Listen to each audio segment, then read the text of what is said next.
Bus stop भाग-दौड़। बड़ा अजीब लगा रोहित का बर्ताव देखकर। मगर उसने ऐसा किया क्यों, यही सोच रही थी सुधा। फिर वो भी अपने स्कूल में चली गई, मगर उसका मन काम में नहीं लग रहा था। आखिर रोहित ने ऐसा किया क्यों? वो स्टाफ रूम में जाकर इसी सोच विचार में थी, तभी उसकी फ्रेंड आ गई। सुधा, आज इतनी उदास कैसे लग रही हो? कुछ हुआ क्या? सुधा ने उसे सारा वाक्य बताया तो उसने एकदम से कहा, कहीं रोहित को तुमसे प्यार तो नहीं हो गया और वो ये जानकर तुम्हारी मंगनी हो गई है, उसे बुरा लगा हो? सुधा एकदम से सकपका गई। अरे ऐसे कैसे? ऐसा तो कुछ था भी नहीं, ना मेरी तरफ से ना उसकी तरफ से। सुधा और बेचैन हो गई। अब उसे ये बात क्लियर करनी थी रोहित से, कहीं वो गलत ना समझ ले। अब उसके लिए एक एक पल भारी हो रहा था। कब वो घर जाए और सुबह रोहित से साफ साफ बात करे। उस दिन पहली बार सुधा ने गुलाब नहीं खरीदा। वो आज कुछ जल्दी ही बस स्टॉप पर आ गई।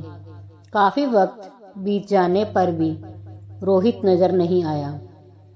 उसके लिए अब और दिक्कत हो गई। आखिर वो मनमसोस कर चली गई।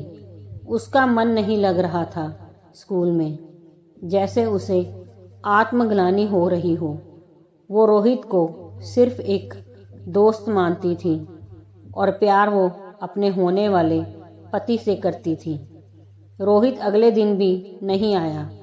अब उसे चिंता होने लगी, कहाँ गया रोहित? कुछ हुआ तो नहीं? उसकी वजह से काफ़ी दिन बीत गए। धीरे धीरे सुधा अपने काम में व्यस्त हो रही थी। उसकी शादी की तारीख भी नज़दीक आ रही थी, लेकिन अब उसकी नज़र रोहित को ढूंढती रहती थी। कैसे उससे बात हो और उसे सब क्लियर करे। एक दिन अचानक से रोहित सुधा के स्कूल पहुंच जाता है।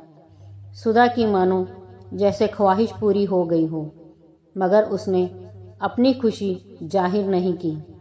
उसने रोहित से स्कूल के बाद मिलने की बात बोली ताकि कुछ वक्त अच्छे से बात कर सके।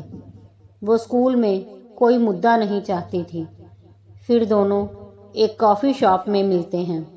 रोहित सुधा से अपने बर्ताव की माफ़ी मांगता है और बोलता है, उस दिन जो भी हुआ मुझे नहीं करना चाहिए था।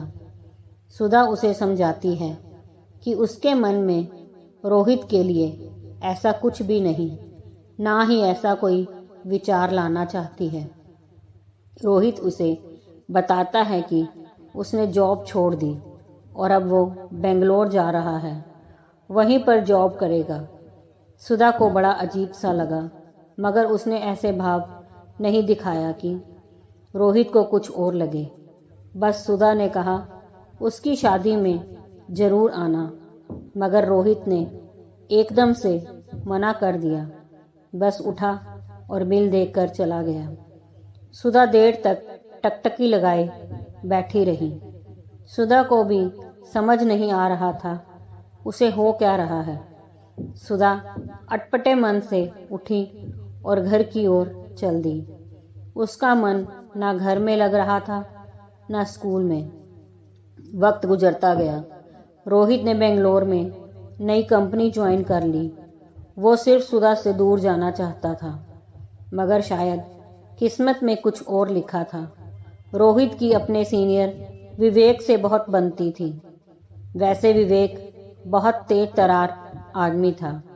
उसे मालूम था कि किससे कैसे काम लिया जाता है। विवेक भी अभी विदेश से वापस आया था। विवेक पार्टी का बहुत शौक रखता था और फीमेल्स में जल्दी ही फेमस हो गया था, जबकि रोहित इन चीज़ों से बहुत परहेज रखता था। एक दिन विवेक ने अपने फ्लैट पर पार्टी रखी, जहां उसने बहुत कम लोगों को बुलाया। हालांकि मैं इच्छुक नहीं था वहां जाने में, मगर विवेक ने बहुत जोर देकर मुझे बुला ही लिया। मैं दिए वक्त पर पहुंच गया था। अभी तक कोई वहां पहुंचा नहीं था। मैं और विवेक इधर उधर की बातें करने लगे। फिर विवेक के बाकी फ्रेंड्स भी आ गए। विवेक ने मुझे सबसे मिलवाया। उनमें एक सलोनी भी थी। सलोनी विवेक बहुत करीबी, जैसे उसने बताया। पार्टी शुरू होते बहुत टाइम लग गया। शराब, डांस में सब इतने मशगूल हो गए, वक्त का पता नहीं चला। मेरे लिए बहुत अनकंफर्ट था सब कुछ। मैंने विवेक से काफ़ी रिक्वेस्ट की जाने की, मगर विवेक ने जाने नहीं दिया और कहा, अगर कंफर्ट नहीं तो यार खाना खाकर दूसरे कमरे में सो जाओ, अब जाना नहीं। मैं जिद भी नहीं कर सकता। मुझे नहीं मालूम कब आंख लग गई। करीब सुबह 4 बजे आंख खुली। सब लोग जा चुके थे, सिर्फ सलोनी और विवेक थे। उन दोनों ने बहुत पी रखी थी। मुझसे हिम्मत नहीं हुई उनके करीब जाने की। फिर से रूम में जाकर लेट गया। सुबह करीब 8 बजे विवेक ने उठाया और कहा, रेडी हो जाओ, ऑफिस चलते हैं। सलोनी तब तक जा चुकी थी। हम दोनों डाइनिंग टेबल पर बैठे ब्रेकफास्ट कर रहे थे। विवेक ने खामोशी तोड़ते हुए कहा, कैसी लगी पार्टी? मैंने कहा, बहुत अच्छी। यार तुम तो बिल्कुल भी एंजॉय नहीं करते। चलो कोई बात नहीं, धीरे धीरे सीख जाओगे। अच्छा सलोनी कैसी लगी? मैंने कहा, हाँ अच्छी है, मुझे बहुत पसंद है ये, मगर मैं इससे शादी नहीं कर सकता। मैंने कहा, क्यों, क्या हुआ? उसने कहा कि मेरी मंगनी हो चुकी है और मैं सलोनी विदेश में मिले थे। मेरी मंगनी के बाद मेरा दिमाग कहीं और चला गया, जैसे कोई कहानी के तार जुड़ रहे हों। विवेक ने खुद ही बता दिया, उनकी मंगनी सुधा से हुई, जो एक टीचर है, दिल्ली में रहती है। मानो जैसे आसमान फट गया हो। जिससे भागकर इतनी दूर आया था, वही अब फिर से टकरा गई। मेरे मुंह में निवाला नहीं जा रहा था। हिम्मत नहीं जुटा पा रहा था, क्या बोलूं क्या नहीं। बस यही कहा, विवेक मैं घर जाना चाहता हूं। आगे अंतिम भाग में। दोस्तों, अगर कहानी पसंद आई हो तो लाइक, सब्सक्राइब, शेयर ज़रूर कीजिए।